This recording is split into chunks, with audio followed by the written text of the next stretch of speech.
మేము కొన్ని సూటి ప్రశ్నలు ప్రభుత్వానికి వేయదలుచుకున్నాం. ముఖ్యంగా మళ్ళీ చెప్తున్నాం, మూసీ పునర్జీవానికి బీఆర్ఎస్ పార్టీ వ్యతిరేకం కాదు. మేము కేవలం మూసీ ముసుగులో బ్యూటిఫికేషన్ పేరు మీద రేవంత్ రెడ్డి చేస్తున్న లూటిఫికేషన్కు మాత్రమే వ్యతిరేకము.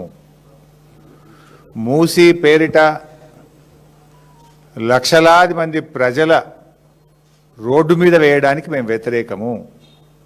వేలాది ఇండ్లు కూలగొట్టి లక్షలాది మంది ప్రజల్ని నిరాశ్రయులు చేయడానికి బీఆర్ఎస్ పార్టీ వ్యతిరేకము.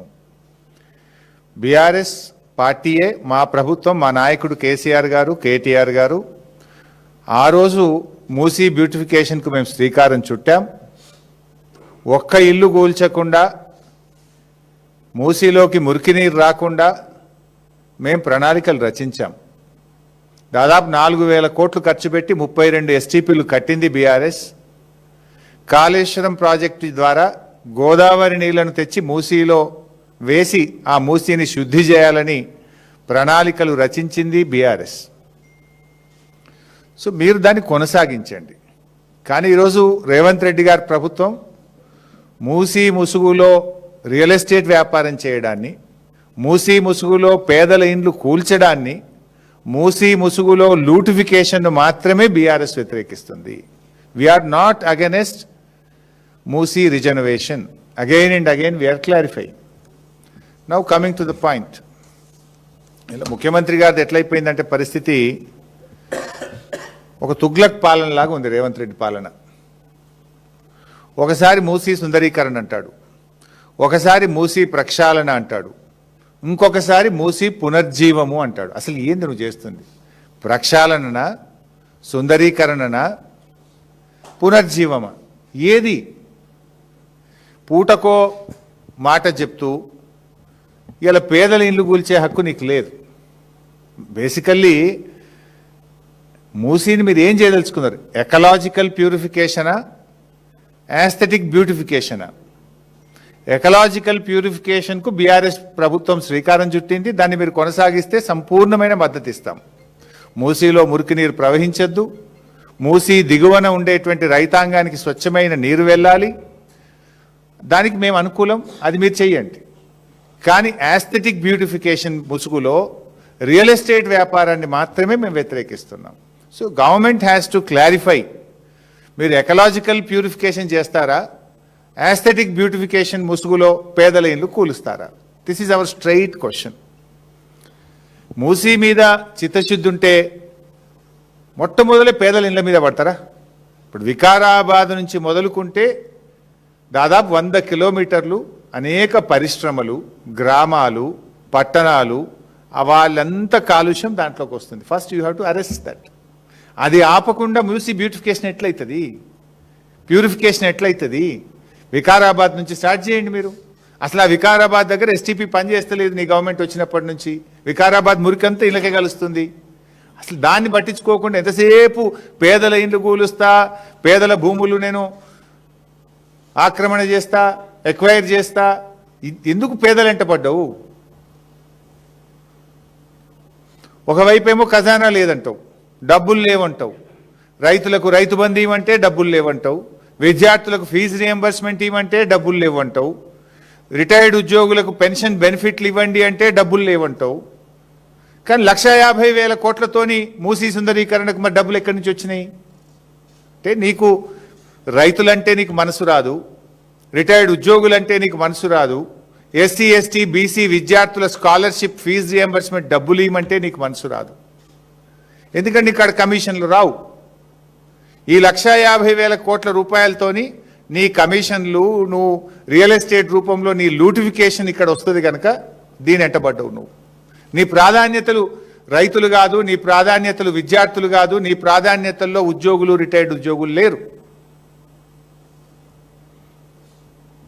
ఇంకో దిక్కు పైసలు లేవంటావు, మిస్ వరల్డ్ పోటీలకు 100 కోట్లు ఖర్చు పెడతావు, 100 కోట్లు పెట్టి నీ క్యాంప్ ఆఫీస్ కట్టుకుంటావు, 100 కోట్లు ఖర్చు పెట్టి ఫుట్బాల్ షోకులు తీర్చుకుంటావు, 100 కోట్లు ఖర్చు పెట్టి ఇతర రాష్ట్రాల్లో పేపర్ అడ్వర్టైజ్మెంట్లు ఇచ్చుకుంటావు. లక్షల కోట్లు ఖర్చు పెట్టి మూసి బ్యూటిఫికేషన్ చేస్తా అంటావు, 1,00,000 కోట్లు ఖర్చు పెట్టి ఫ్యూచర్ సిటీ కడతా అంటావు. మరి వీటన్నిటికీ పైసలు ఉంటాయి కానీ పేద విద్యార్థులకో, రైతులకో, మహిళలకో, మహాలక్ష్మి ఇవ్వడానికో దానికి ఎందుకు డబ్బులు ఉండయి? అంటే నీ ప్రియారిటీస్ వేరు. నీ ప్రాధాన్యతల్లో రైతులు లేరు, ఎస్సీ ఎస్టీ బీసీ విద్యార్థులు లేరు, నీ ప్రియారిటీలో ఉద్యోగులు లేరు, మహిళలు లేరు. ఇవాళ నువ్వు ఇంత అర్జెంటుగా 5 స్టార్ హోటల్లో అయ్యాలో ఏదో పీపీటీ అంటున్నావు, డిపిఆర్ అంటున్నావు, అది కూడా క్లారిటీ లేదు, గందరగోళం అంతా. అసలు చర్చ జరగాల్సింది ఎక్కడ? మూసీ పరివాహక ప్రాంతంలో ఉన్న ప్రజల మధ్య చర్చ జరగాలి. ఆ ప్రజలలో ఉన్న భయాందోళనలు తొలగించాలి, ఆ ప్రజలకు ఉన్నటువంటి అనుమానాలను నివృత్తి చేయాలి. అంతా ఆగమాగం, సగం సగం, ఏది సరిగా ఉండదు. నీది అన్ని అబద్ధాలు, Goebbels Goebbels Goebbels. Revanth Reddy కాదు, గోబల్స్ రెడ్డి నువ్వు. నేను ఆధారాలతో సహా చెప్తా, ఉత్త మాటలతో. ఎన్నడన్నా దేవుని మీద ఒట్టు పెట్టి కూడా మాట తప్పినవు నువ్వు. మొన్న మిర్యాలగూడలో మున్సిపల్ ఎన్నికల్లో పోగానే మున్సిపల్ ఎన్నికల తెల్లారే రైతు బంధు పైసలు వేస్తా అని కూడా మాట తప్పినవు. నువ్వు మనిషిగా ఒక మాట మీద ఉండేటువంటి ఇది నీకు జీవితంలో లేదు, రాదు. నీకేదో వెనకటి శాపం ఉన్నట్టుంది. నిజాలు మాట్లాడాడు రేవంత్ రెడ్డి అనే ఒక శాపం మీద ఉన్నట్టుంది. అబద్ధాలు తప్ప నువ్వు ఎన్నడూ జీవితంలో నిజాలు మాట్లాడవు. నువ్వు మూసీని నిజంగా శుద్ధి చేయాలి, మూసీలోని మురికిని పారదోలాలంటే నువ్వు ఎస్టీపీలు ఫాస్ట్ గట్టు. గోదావరి నీళ్ళని తెచ్చి, కాళేశ్వరం నీళ్ళని తెచ్చి మూసీలో నీళ్లు వెయ్యి. మూసీలో కలుస్తున్న ఇండస్ట్రీస్ ఏవైతున్నాయో, కలుషిత నీరు వదులుతున్నటువంటి పరిశ్రమలను గుర్తించి వాటిని షిఫ్ట్ చేసేయడానికి ముందు ప్రయత్నం చెయ్యి. ఇది చేయకుండా ఇవాళ 10,017 ఇండ్లు గులగొడతా అని చెప్పి ఇది గవర్నమెంట్ ఇచ్చిన గెజిట్ నోటిఫికేషన్. మూసీ పేరిట రేవంత్ రెడ్డి ప్రభుత్వం ఇచ్చిన గెజిట్ ఇది. 10,017 ఇండ్లు కూలగొడతాము, 3,279 ఎకరాల భూమిని సేకరిస్తాము అని ఇది రేవంత్ రెడ్డి ప్రభుత్వం ఇచ్చినటువంటి గెజిట్. 10,017 ఇండ్లు కూలగొట్టారట. 10,017 ఇండ్లు అంటే ఎన్ని లక్షల జీవితాలు కదా. ఒక్కొక్క ఇంట్లో 5-10 మంది ఉంటారు. ఒక్కొక్క ఇల్లు 3 అంతస్తులు ఉంటుంది. ఫస్ట్ ఫ్లోర్లు ఉంటారు, సెకండ్ ఫ్లోర్లు ఉంటారు, థర్డ్ ఫ్లోర్లు ఉంటారు. అంటే 1,00,000 జీవితాల్ని కూలుస్తా అంటున్నావు నువ్వు. ఇప్పటికే హైడ్రా పేరు మీద 1,00,000 జీవితాలు కూల్చినావు. ఇప్పుడు మూసీ పేరు మీద ఇంకో 1,00,000 జీవితాలు కూల్చడానికి నువ్వు తయారైనవు. It is the government gazette, నేను చెప్తలేను. 10,017 ఇండ్లు. గాంధీ విగ్రహం పెట్టడానికి 10,017 ఇండ్లు కూల్చడం అవసరమా? మూసీ నదిని శుద్ధి చేయడానికి ఈ 10,017 ఇండ్లు కూల్చడం అవసరమా? మూసీ శుద్ధి చేయడానికి ఈ 3,279 ఎకరాల భూసేకరణ అవసరమా? అసలు ఏంది, నువ్వు మూసీ శుద్ధి చేస్తావా, రియల్ ఎస్టేట్ వ్యాపారం చేస్తావా? మూసీ శుద్ధి చేయడానికి 3,279 ఎకరాలు ఎందుకు మేము అడుగుతా ఉన్నాం. అంటే నీకు ఒక విజన్ లేదు, నీకు ఒక ప్రణాళిక లేదు, నీదంతా రియల్ ఎస్టేట్ వ్యాపారం. రియల్ ఎస్టేట్ దందా కోసమే పాపం పేద మధ్యతరగతి ప్రజల ఇండ్ల మీద పడ్డావు నువ్వు. నీదంతా కూడా దోపిడి వ్యవహారం. ఇవాళ నీ గెజిటే చెప్తుంది కదా. ఇవాళ మనం రోజు ఈ గత 1 నెల రోజుల నుంచి టీవీ చూస్తూ ఉంటే అక్కడ గల్ఫ్లో యుద్ధం జరుగుతూ ఉంది. ఇరాన్ గల్ఫ్ యుద్ధంలో అక్కడ రాకెట్లు పడతా ఉంటే, ఇండ్లు కూలిపోతూ ఉంటే మనకు బాధ అవుతూ ఉంది. ఆ యుద్ధంలో అక్కడ బాంబులతోని ఇండ్లు కూలిపోతూ ఉంటే ఇక్కడ రేవంత్ రెడ్డి ఏమో బుల్డోజర్లు పెట్టి ఇల్లు కూలుస్తూ ఉన్నాడు. హైడ్రా పేరిట, మూసీ పేరిట. ఏ యుద్ధం లేదు కానీ రేవంత్ రెడ్డి బుల్డోజర్లు ఇక్కడ పేదల ఇల్లు కూలుస్తూ ఉన్నాయి. పేదల మీద రేవంత్ రెడ్డి బుల్డోజర్లతో యుద్ధం చేస్తూ ఉన్నాడు. ఇది 10,017 ఇండ్లు కూల్చుడేంది? మూసీ నదిని శుభ్రం చేయడానికి 10,017 ఇండ్లు కూల్చాల్సిన అవసరం ఏంది అని సూటిగా అడుగుతా ఉన్నాం.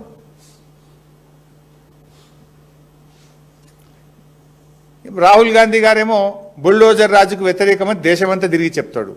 మరి రేవంత్ రెడ్డి కూల్చే ఈ బుల్డోజర్ రాజ్యం రాహుల్ గాంధీ కనబడతలేదా? రాహుల్ గాంధీ నువ్వు దేశానికి ఏం చెప్తావు? నీ మాటలు ఒకటి ఉన్నాయి. ఏ రాష్ట్రంలో అయితే నీ కాంగ్రెస్ పార్టీ అధికారంలో ఉందో దాంట్లో పూర్తిగా నీ ముఖ్యమంత్రి నీ మాటలకు భిన్నంగా ప్రవర్తిస్తున్నాడు. ఉత్తరప్రదేశ్లో జరిగే బుల్డోజర్ రాజుకు, తెలంగాణలో జరిగే బుల్డోజర్ రాజుకు తేడా ఏమున్నది? ఆడగదే ఇండ్లు గులగొట్టుడు, ఈడగదే ఇండ్లు గులగొట్టుడు కదా. మరి నువ్వు ఆడ పోరాటం చేసినావు, ఇక్కడ నీ ముఖ్యమంత్రికి ఎందుకు మొట్టికాయలు వేస్తలేవు? బుల్డోజ్ రాజును బంద్ చేయమని రేవంత్ రెడ్డికి ఎందుకు చెప్తలేరో రాహుల్ గాంధీ గారు ఈరోజు సమాధానం చెప్పాల్సిన అవసరం ఉంది.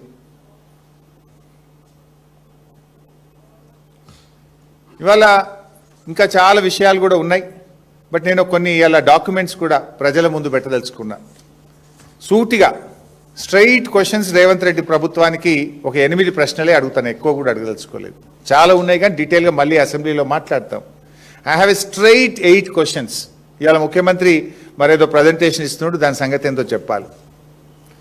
నేను రేవంత్ రెడ్డిని అడుగుతా ఉన్నా, మూసీ నదికి డిపిఆర్ వచ్చిందా? ఇప్పుడు నీ ప్రాజెక్టుకు నువ్వు చేయబోతున్నటువంటి ప్రాజెక్టుకు డిపిఆర్ ప్రిపేర్ అయిందా? డిపిఆర్ ఉంటే పబ్లిక్ డొమైన్లో పెట్టు, ప్రజల ముందు పెట్టు. ఒకవేళ డిపిఆర్ ప్రిపేర్ కాకపోతే ఎందుకు నువ్వు పేదల ఇల్లు కూలుస్తున్నావు? ఎందుకు ఆ పేద మధ్యతరగతి ప్రజలకు నోటీసులు ఇచ్చి నిద్రలేని రాత్రులు ఎందుకు గడిపేలా చేస్తున్నావు? నేను అసెంబ్లీ డాక్యుమెంట్ మీ ముందు పెట్టబోతా ఉన్నా. ఇది మొన్న పోయిన అసెంబ్లీ సెషన్లో జనవరి 2026. ఇది this answer is approved by honourable chief minister కింద చూడండి. ఈ సమాధానము ముఖ్యమంత్రి యొక్క సంతకంతో ఆమోదంతో ఆ శాసనసభలో పెట్టామని, ఇది శాసనసభలో ముఖ్యమంత్రి గారు ఇచ్చినటువంటి సమాధానం. Question number 1363. The details of the progress achieved regarding the Moosi revitalization project. ఇందులో ఆన్సర్ ఏమంటారంటే, the consortium will study, plan, analyze, design, prepare and submit the following DPR in 18 months from Usman Sagar to Gauravelli and Himayat Sagar to Bapu Ghat. Himayat Sagar to Bapu ghat DPR ఇవ్వడానికి 18 నెలలు పడుతుంది అని ముఖ్యమంత్రి గారు అసెంబ్లీలో ఇచ్చిన సమాధానం. ఎప్పుడు ఇచ్చిన? మొన్న జనవరిలోని. ఇప్పుడు నెల రోజుల కింద, 2 నెలల కింద ప్రభుత్వం ఇచ్చిన సమాధానం ఇది. బాపు ఘాట్ నుంచి హిమాయత్ సాగర్ వరకు డిపిఆర్ ఇవ్వడానికి 18 నెలలు పడుతుంది, మేము ఒక కన్సార్షన్కి ఇచ్చినాము అని ప్రభుత్వం సమాధానం చెప్పింది. అంటే నీ డిపిఆర్ రావడానికే ఇంకా 18 నెలలు పడుతుంది. డిపిఆర్ఏ రాకుండా పేదలకు ఎట్లా నోటీసులు ఇచ్చినావు? డిపిఆర్ రాకుండా ఇండ్లు ఎట్లా కూలగొడుతున్నావు? అసలు నీ డిపిఆర్లో ఏమున్నదో తెలియదు కదా. డిపిఆర్ ఏమనిస్తుంది ఏజెన్సీ? ఎంత బఫర్ ఉండాలి, ఎట్లా గాంధీ స్టాచ్యూ కట్టాలి, ఎంత దూరం ల్యాండ్ ఎక్వైర్ చేయాలి, అవన్నీ బేసిక్ థింగ్స్ ఎక్కడొస్తాయి? డిపిఆర్లో వస్తాయి. There is no DPR at all. DPR రావడానికే 18 నెలలు పడుతుంది అని అసెంబ్లీలో నువ్వే సమాధానం చెప్పినవు. డిపిఆర్ లేకుండా ఎందుకు పేదలకు నోటీసులు ఇచ్చినావు? ఎట్లా, ఏ బేసిస్లో నోటీసులు ఇచ్చినావు? డిపిఆర్ఏ లేకుండా 10,017 ఇండ్లు కూలుస్తాము అని గెజిట్ నోటిఫికేషన్ ఎట్లా ఇచ్చినావు? వితౌట్ డిపిఆర్ నువ్వు ఈ నంబర్ ఎట్లొచ్చింది? 10,017 ఇండ్లు కూలుస్తాము అనే నంబర్ ఎట్లొచ్చింది వితౌట్ డిపిఆర్? దీనికి సమాధానం చెప్పాలి. నీ డిపిఆర్ 18 నెలలకు వచ్చేది ఉంటే ఇప్పుడే ఆ పేదలకు ఎందుకు నోటీసులు ఇస్తున్నావు? ఎందుకు బుల్డోజర్లు పంపుతున్నావు? ఎందుకు ఆ ప్రజలకు నిద్ర లేకుండా చేస్తున్నావు? ఎందుకు ఆ పేదల ఇండ్లు చాదర్ఘాట్లో 300 ఇండ్లు కూల్చినావు? దీనికి సమాధానం చెప్పు. This is my question number 1. Question number 2, అసలు మూసీలో నువ్వు చేసేది ఏంది? మూసీ నది ప్రక్షాళన చేస్తావా? మూసీ సుందరీకరణ చేస్తావా? మూసీ పునర్జీవన్ చేస్తావా? What is that you are going to do? Please clarify. Is it ecological purification or aesthetic beautification? ఏం చేస్తారు మూసీలో మీరు? ప్యూరిఫికేషనా, బ్యూటిఫికేషనా? ప్రజలకు చెప్పు. ప్యూరిఫికేషన్కు మేము సహకరిస్తాం. We are with you, we will support the government. If it is beautification, if it is lootification, if it is demolishing the houses, we will not support. We will not support. You please clarify. ఏం చేస్తావు అసలు మూసీలా? పునర్జీవమా, శుద్ధి చేయడమా, సుందరీకరణ? ప్రజలకు స్పష్టత ఇవ్వాలని చెప్పి నేను ప్రభుత్వాన్ని కోరుతా ఉన్నాను. Number 3, my question number 3. Chandrababu Naidu టైంలో స్టార్ట్ అయింది నందనవనం పేరిట ఈ మూసీ, అప్పుడు స్టార్ట్ అయింది. సరే, అందరు ముఖ్యమంత్రులు వారి ప్రయత్నాలు చేశారు. అసలు బఫర్ ఎంత? ఒక ప్రభుత్వం బఫర్ 9 మీటర్లని ఇచ్చింది, ఒకరు 30 మీటర్లని ఇచ్చారు, ఒకసారి 50 మీటర్లని ఇచ్చారు. ఇప్పుడు రేవంత్ రెడ్డి బఫర్ 100 మీటర్లు అంటుండు. అంటే ఈ బఫర్ 100 మీటర్లు పెట్టడానికి is there any scientific study? బఫర్ని ఎలా నిర్ణయించారు 100 మీటర్లని? దీనికి ఏమైనా సైంటిఫిక్ స్టడీ ఉందా? ఉంటే ఆ స్టడీ బయట పెట్టండి, వివరాలు బయట పెట్టండి. How do you decide 100 metres? ఇంకొక ఇష్యూ కూడా ఉంది మూసీలో, మనం చూస్తాం అప్పుడప్పుడు వెళ్ళినప్పుడు. మూసీ ఒక దగ్గర 200-300 మీటర్లే ఉంటుంది, ఒక దగ్గర కిలోమీటర్ ఉంటుంది. నువ్వు ఎక్కడి నుంచి 100 మీటర్లు అంటున్నావు? 300 మీటర్లు ఉన్న కాడ నది మధ్య నుంచి 100 మీటర్లు అంటావు.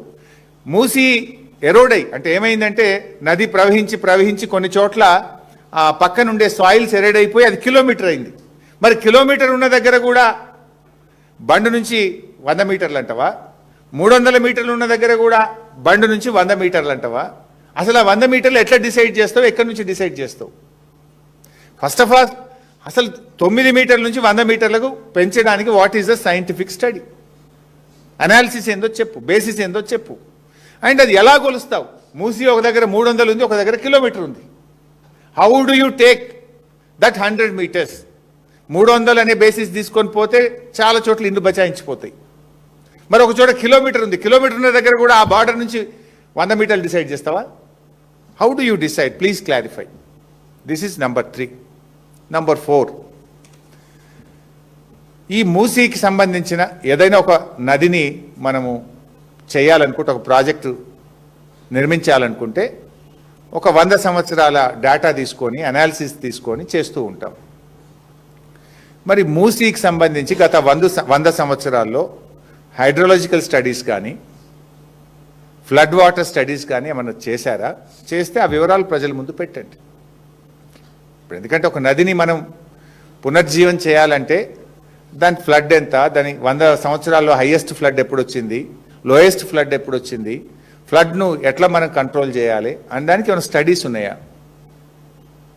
Please keep it in the public domain. Hydrological studies, flood water studies, గత 100 సంవత్సరాల రిపోర్ట్ ప్రజల ముందు పెట్టండి. And one more important point, number 5.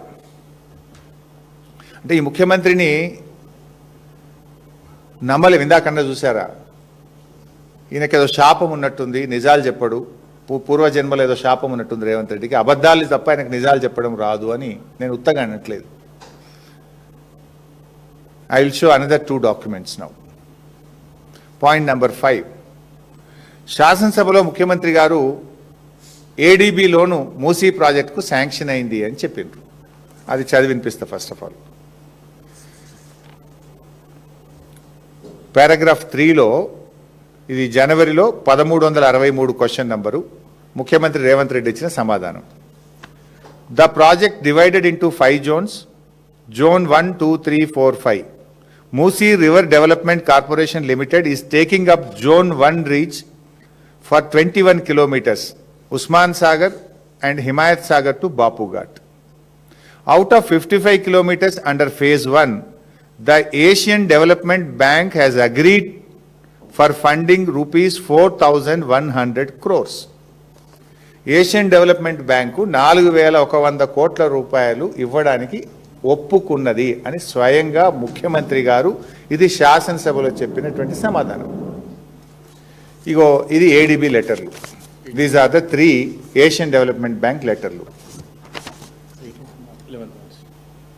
ఇందులో 3 లెటర్లు ఉన్నాయి. ఇది 15th December 2023.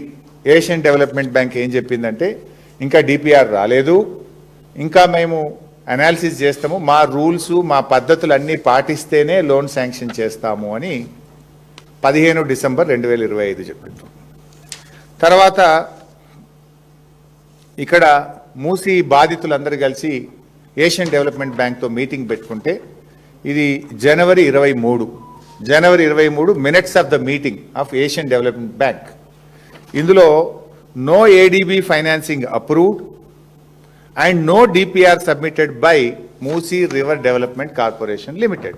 మాకు DPR రాలేదు, మేము లోన్ శాంక్షన్ చేయలేదు అని ఇది జనవరి 23, 2026 నాడు ఇది ADB మినిట్స్. దెన్ లేటెస్ట్ నిన్నగాక మొన్న, ఇది 11th March 2026, ఇవాళ 13 కదా, 11th March నిన్నగాక మొన్న ఏషియన్ డెవలప్మెంట్ బ్యాంక్ ఇచ్చినటువంటి లెటర్, మేము ఇంకా లోన్ శాంక్షన్ చేయలేదు, ఆ రోజు ఏదైతే ఉందో ఈ రోజు కూడా అదే స్టేటస్లో ఉంది. మాకు డిపిఆర్ రాలేదు, మేము లోన్ శాంక్షన్ చేయలేదు అని నిన్నగాక మొన్న ఏషియన్ డెవలప్మెంట్ బ్యాంక్ ఇచ్చినటువంటి లెటర్. అసెంబ్లీలో ఏం చెప్పిండు? జనవరిలో లోన్ శాంక్షన్ అయిపోయింది, 4100 కోట్ల రూపాయలు ఏషియన్ డెవలప్మెంట్ బ్యాంక్ లోన్ మంజూరు అయిపోయిందని చెప్పి శాసనసభలో చెప్పిండు. ఇంత పచ్చి అబద్ధాలు మాట్లాడే ఈ ముఖ్యమంత్రి మాటలు ప్రజలు ఎట్లా నమ్మాలి? ఎట్లా నమ్మాలి? దేవుని మీద ఒట్టు పెట్టి రుణమాఫీ ఎగ్గొడుతీవి. మున్సిపల్ ఎన్నికలలో మిర్యాలగూడ సభలో ఎన్నికలైన తెల్లారి రైతు బంద్ చేస్తా అని ఎగ్గొడుతీవి. నిండు శాసనసభలో, పవిత్రమైనటువంటి శాసనసభలోనే లోను మంజూరు కాకపోయినా లోను మంజూరు అయిందని శాసనసభనే తప్పుదో పట్టించిన ఈ రేవంత్ రెడ్డిని ఎవరు నమ్ముతాడా? ఎట్లా నమ్మాలి? అందుకే అన్న, ఈయన శాపగ్రస్తుడు, అబద్ధాలు మాత్రమే మాట్లాడతాడు. ఇది ఐ డిమాండ్ రేవంత్ రెడ్డి, ఇవాళ నువ్వేదో ప్రజెంటేషన్ పెట్టినావు కదా, మరి లోను మంజూరు అయిందని అసెంబ్లీలో చెప్పినావు, మంజూరు అయిందా కాలేదా? అసెంబ్లీని తప్పుదో పట్టించినవా, అబద్ధం చెప్పినవా? ఇవాళ ప్రజలకు క్లారిఫై చేయి. This is number 5. Now point number 6. ఇప్పటికే చాదర్ఘాట్లో 300 ఇండ్లు కూల్చినావు మూసీ పేరు మీద. ఒక సంవత్సరం క్రితం, ఏడాది క్రితం ఆగం చేసి డిపిఆర్ లేదు, తల లేదు, తోక లేదు, బడ్జెట్ లేదు, ప్రాజెక్ట్ లేదు, అనాలిసిస్ లేదు, ఏమీ లేదు. చాదర్ఘాట్లో మూసీలో 300 ఇండ్లు కూల్చినావు. మీరేం చెప్తారు? 2013 యాక్ట్కు మేమే ఛాంపియన్లము, 2013 యాక్ట్ను మా కాంగ్రెస్ పార్టీ తెచ్చింది, పేదలకు న్యాయం చేస్తుంది అని మాట్లాడినావు. ఇప్పుడు మొన్న మహిళా దినోత్సవం రోజు రేవంత్ రెడ్డి మళ్ళొక మాట మాట్లాడినావు. ఏమన్నాడు? అదేంది అపార్ట్మెంట్స్, మధురిడ్జ్ అపార్ట్మెంట్ వాళ్ళకు నేను 7 ఎకరాలకు 7 ఎకరాలు ఇస్తా, ఇంతకంటే మంచి ఇల్లు కట్టిస్తా, వాళ్ళని దోలిస్తా అని స్పీచ్లో చెప్పినాడు. మరి ఇప్పటికే కూలగొట్టిన 300 మందికి ఏమి ఇచ్చినావో చెప్పు. ఆల్రెడీ చాదరగట్ల ఇదే మూసీ ప్రాజెక్టులో 300 ఇళ్ళు కూలగొట్టినావు కదా. ఆ కూలగొట్టిన 300 మందికి 300 ఇళ్లకు కేసీఆర్ గారు కట్టించిన డబుల్ బెడ్రూమ్లలో దోలినావు మామ అనిపించినావు. 2013 చట్టం ఏం చెప్తుంది? ఒక్కొక్కరికి ప్రతి మేజర్కు 18 ఏళ్ళు నిండిన ప్రతి ఒక్కరికి ఒక పక్కా ఇల్లు ఇవ్వాలి, ప్రతి ఒక్కరికి వేజ్ కంపెన్సేషన్ లాస్ కింద 7.5 లక్షల రూపాయలు ఇవ్వాలి, ట్రాన్స్పోర్ట్ ఛార్జెస్ ఇవ్వాలి. ఇట్లా రకరకాల మొత్తంగా ఒక కుటుంబానికి 18 ఏళ్ళు నిండిన ప్రతి ఒక్కరికి 15 లక్షలు వస్తాయి. House site, house and 15 lakhs రావాలి. మేము ఇచ్చినాం మల్లన్న సాగర్ ప్రాజెక్టులో. మరి నువ్వేమిచ్చినావు చెప్పు నాకు. నిన్ను ఎట్లా నమ్మాలి? కూలగొట్టిన 300 మందిని తీసుకుపోయినావు, రాత్రి బుల్డోజర్లు పెట్టి కూలగొట్టినావు, ఆయనతో బండ్లు ఎక్కించినావు, తీసుకుపోయి కేసీఆర్ గారు కట్టిన డబుల్ బెడ్రూమ్లలో తోలినావు. 2013 చట్టం ఏం చెప్పింది? విత్ సెలబుల్ రైట్స్, అమ్ముకునే శాశ్వత హక్కులతో కూడిన ఇంటి స్థలము, ఇల్లు నిర్మించి సకల వసతులతో ఇవ్వాలి. కరెంటు, మంచినీళ్లు, రోడ్డు, మోరీ, హాస్పిటల్, బడి, గుడి అన్ని పెట్టి ఇవ్వాలి. నువ్వేమైనా ఇచ్చినావు వాళ్ళకు? ముగ్గురిని, ఆ 300 మందిని 3 దిక్కులు కొట్టేసినావు. ఆడో 50 ఇండ్లు ఖాళీ ఉంటే 50 మందిని ఒకడ తోలినావు, ఒకడ 100 మందిని తోలినావు, ఒకడ 20 మందిని తోలినావు. వాళ్ళకి సొంత ఇంటి స్థలము లేదు, ఇల్లు గట్టి ఇవ్వలేదు, ఏది లేకుండా ఉపాధి లాస్ ఇవ్వలేదు, 1 రూపాయి సాయం చేయలేదు.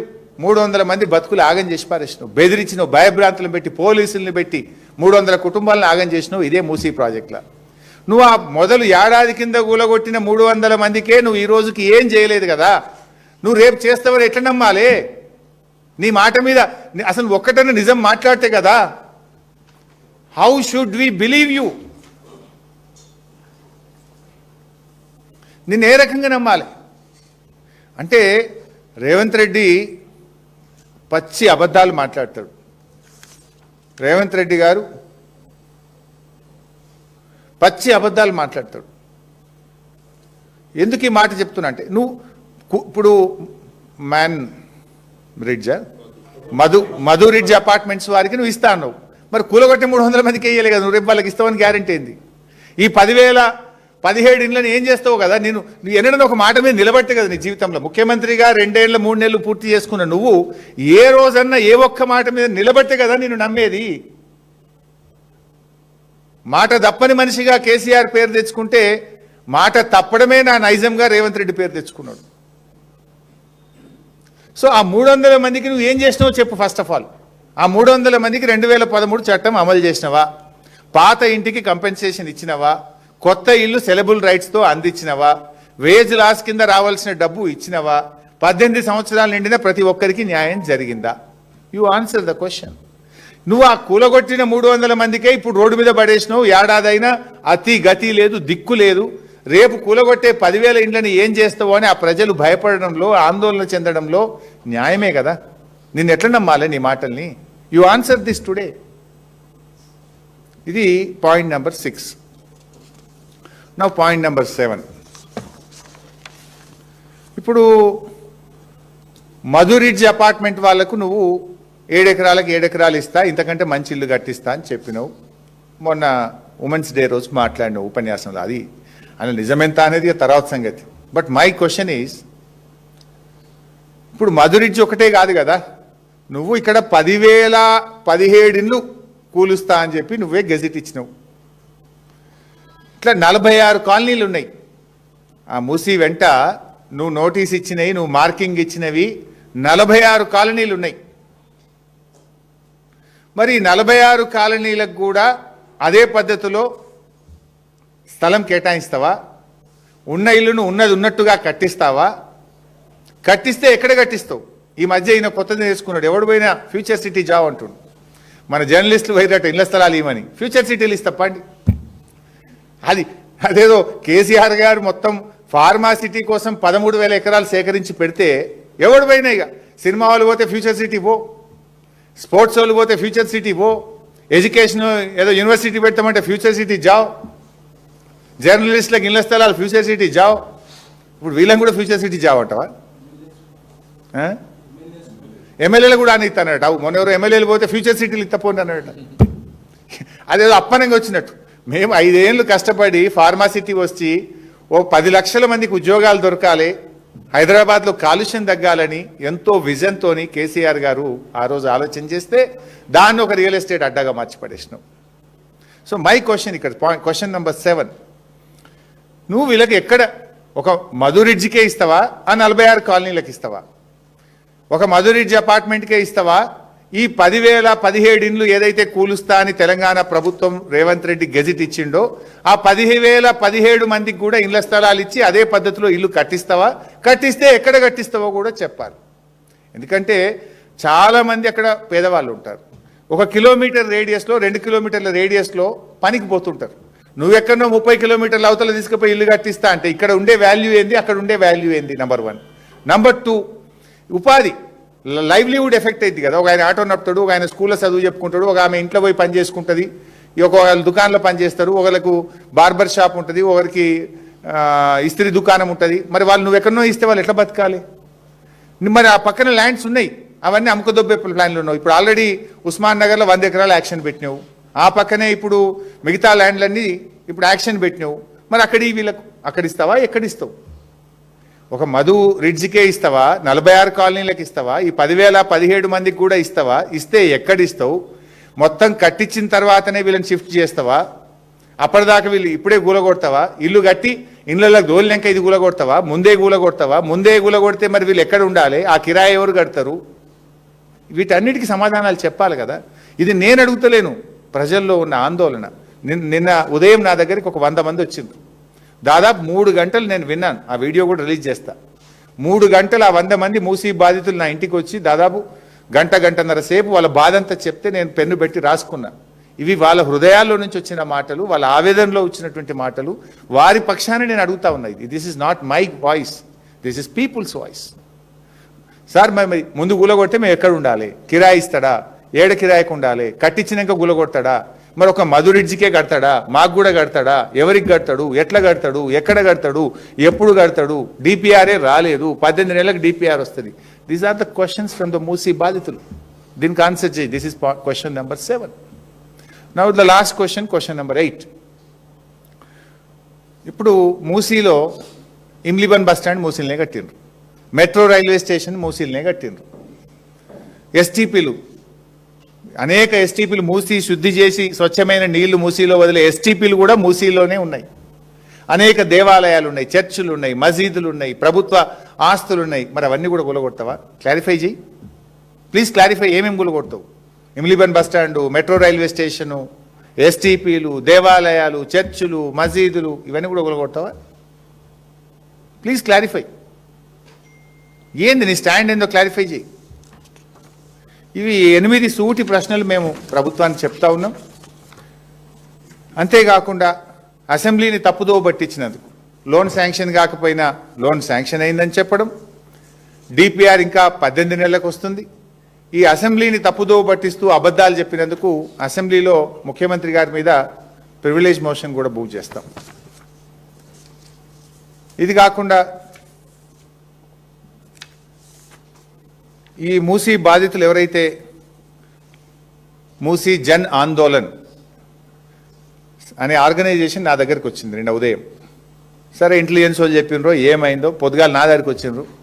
రాత్రి 9కి డిప్యూటీ సీఎం గారు వాళ్ళని పిలిచారు. పొద్దున నా దగ్గరికి వస్తే గంటన్నర సేపు విన్నా. అరే ప్రతిపక్షం వాళ్ళ దగ్గర పోయింది అనుకున్నారో ఏందో ఆదరబాదగా నేను రాత్రి 9 గంటలకు వాళ్ళని పిలిచిండ్రు. ఓ 2 గంటలు మాట్లాడిండ్రు. సరే వాళ్ళని మీటింగ్కి రమ్మంటే మేము రాము, ఇవాళ మీటింగ్ మీరు క్యాన్సిల్ చేయండి, తప్పు మేము రాము మీటింగ్ అని. సరే మేధా పట్కర్ గారు చెప్పిండ్రు, వీరు మూసీ జన ఆందోళన బాధితులు కూడా వీళ్ళు చెప్పిండ్రు. వీళ్ళని మిమ్మల్ని ఏమనము అన్నారు. ఇవాళ హౌస్ అరెస్ట్లో పెట్టిండు వాళ్ళందరినీ. ఇందులో ఒక మనిషిని పొద్దున్నే పోలీసులు పోయి హౌస్ అరెస్ట్లో పెట్టిండ్రు. అంటే మీ తీరు ఎట్లా ఉన్నది అనడానికి చెప్తా ఉన్నా. నిర్బంధాల మధ్య, భయాందోళనల మధ్య బలవంతంగా చేసే ప్రక్రియ కాకపోతే ఎందుకు ఇలా హౌస్ అరెస్ట్లో పెట్టిండ్రు? ఈ మేము అడుగుతున్నటువంటి ఈ సూటి ప్రశ్నలకు సమాధానం చెప్పాలని చెప్పి కోరుతా ఉన్నాం. లాస్ట్లో ఇంకొక విషయం కూడా నేను చెప్పాలనుకుంటున్నా. ఏంటంటే ఈ మధ్య రేవంత్ రెడ్డి గారు, నేను పేపర్లో చదివాను, రేవంత్ రెడ్డి గారు మాట్లాడుతూ మేము ఈ మూసీ ప్రక్షాళన శంకుస్థాపనకు కేంద్ర మంత్రి రాజ్నాథ్ సింగ్ గారిని కూడా ఆహ్వానిస్తున్నాము అని అన్నారు. నేను I want to ask BJP రాష్ట్ర నాయకత్వం కావచ్చు, కేంద్ర ప్రభుత్వం కావచ్చు, అంటే మూసీ పేరిట రేవంత్ రెడ్డి చేస్తున్న విధ్వంసానికి, మూసీ పేరిట రేవంత్ రెడ్డి గారు చేస్తున్నటువంటి దోపిడికి, మూసీ పేరిట రేవంత్ రెడ్డి గారు చేస్తున్నటువంటి రియల్ ఎస్టేట్ దందాకు మీరు సహకరిస్తారా? ఎట్లా రాజ్నాథ్ సింగ్ గారు ఈ ఫౌండేషన్ స్టోన్కి ఎట్లా వస్తున్నారు? ఆయన వస్తున్నారో లేదో ఆయన తరఫున నాకు తెలియదు. రేవంత్ రెడ్డి గారు చెప్తున్నాడు రాజ్నాథ్ సింగ్ గారిని పిలుస్తున్నాము, ఆహ్వానిస్తున్నాము అన్నాడు. ఈ దోపిడికి, ఈ రియల్ ఎస్టేట్ దందాకు, ఈ పేదల ఇండ్లు కూల్చడాన్ని బీజేపీ సమర్థిస్తుందా? క్లారిఫై చేయాలని చెప్పి నేను అడుగుతా ఉన్నా. గతంలో కిషన్ రెడ్డి గారేమో ఆ మూసీ పరివాహక ప్రాంతంలో ఇళ్లలో నిద్ర చేస్తానని బయలుదేరినాడు, యాత్ర చేసినారు. మరి ఒకవైపు మీరు యాత్ర చేస్తుండ్రు, నిద్ర చేస్తున్నాము, దీనికి వ్యతిరేకమని కిషన్ రెడ్డి గారు చెప్తున్నారు. ఇంకొక వైపు రాజ్నాథ్ సింగ్ గారు దీని శంకుస్థాపనకు వస్తున్నారని ముఖ్యమంత్రి గారు చెప్తున్నారు. ఏది నిజం? బీజేపీ మూసీ బాధితుల పక్షాన ఉంటుందా, ఈ దోపిడీ చేస్తున్న రేవంత్ రెడ్డి పక్షాన ఉంటుందో కూడా ప్రజలకు క్లారిఫై చేయాలి. ప్రజలకు పక్షాన నేను బీజేపీని కూడా అడుగుతా ఉన్నా. ఎందుకంటే దీనికి అనేక అనుమతులు కేంద్ర ప్రభుత్వం ఇవ్వాల్సి ఉంటుంది. ఎన్విరాన్మెంటల్ క్లియరెన్స్ కానీ, లేదా ఏదైనా world bank, Asian development bank, any external aid రావాలంటే కేంద్ర ప్రభుత్వం అనుమతి కావాలి. మరి కేంద్ర ప్రభుత్వం వీటికి అనుమతులు ఇస్తుందా? రాజ్నాథ్ సింగ్ గారు వచ్చి దీంట్లో పాల్గొంటారా? ఈ దోపిడిని బీజేపీ సమర్థిస్తుందా? ఈ పేదల బతుకులు విధ్వంసం చేయడాన్ని బీజేపీ సమర్థిస్తుందా, వ్యతిరేకిస్తుందా అనేది కూడా ప్రజలు క్లారిఫై చేయాలని చెప్పి కోరుతూ థ్యాంక్ యూ.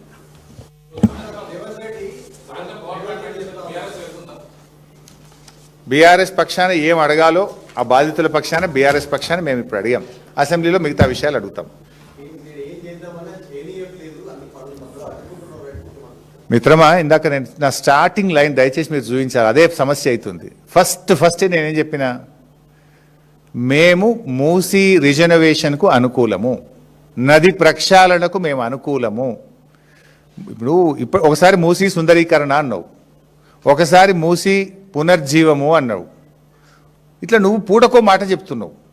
మేమేమంటున్నాము, నది శుద్ధి చేయాలి, నదిలో స్వచ్ఛమైన జలాలు పారాలి, ఇది మా విధానము, మేము ఆ విధానానికి అనుకూలంగా మేము చర్యలు చేపట్టాం. దాన్ని నువ్వు కొనసాగించు. మూసీలో మురికి పారదోలడానికి మేము సిద్ధం. మూసీ శుద్ధి చేయడానికి 10,017 ఇళ్ళు కూల్చడానికి సంబంధం ఏంది? మూసీ శుద్ధి చేయడానికి 3,200 ఎకరాల సేకరణకు సంబంధం ఏంది అని అడుగుతున్నాం మేము. You clarify. We are for Musi శుద్ధి చేయడానికి, రీజనరేషన్కు మేము ఉన్నాం, వి సపోర్ట్. కానీ ఇండ్లు కూలిస్తే సపోర్ట్ చేయం. మూసీ ముసుగులో రియల్ ఎస్టేట్ వ్యాపారానికి సపోర్ట్ చేయం. ఆల్రెడీ మేము ఒక 5 కిలోమీటర్లు చేసినాం. మా కేటీఆర్ గారు, అప్పటి మూసీ రివర్ డెవలప్మెంట్ కార్పొరేషన్ చైర్మన్గా ఉన్న సుధీర్ రెడ్డి గారు ఒక ఇల్లు కూల్చకుండా 5 కిలోమీటర్లు మేము డెవలప్ చేసి చూపించాం. మొన్న కూడా మా వాళ్ళందరూ అక్కడికి వెళ్ళి ఆ ప్రోగ్రామ్ కూడా చేసి ఆ బ్యూటిఫికేషన్ కూడా చూపించారు. ఇప్పుడు కూడా చెయ్యి. అరే ఊకే ఇండ్లు కూల్చుడేంది విధ్వంసం. వాడ ఆ ఇరాన్ గల్ఫ్లో జరిగే యుద్ధం మీద ఇండ్లు కూల్చుడు ఎట్లుందో రేవంత్ రెడ్డిది గట్లే ఉంది. వాడు బాంబులతో కూలిస్తే వీడు బుల్డోజర్లతో కూలుస్తాడు, అంతే తేడా. Thank you.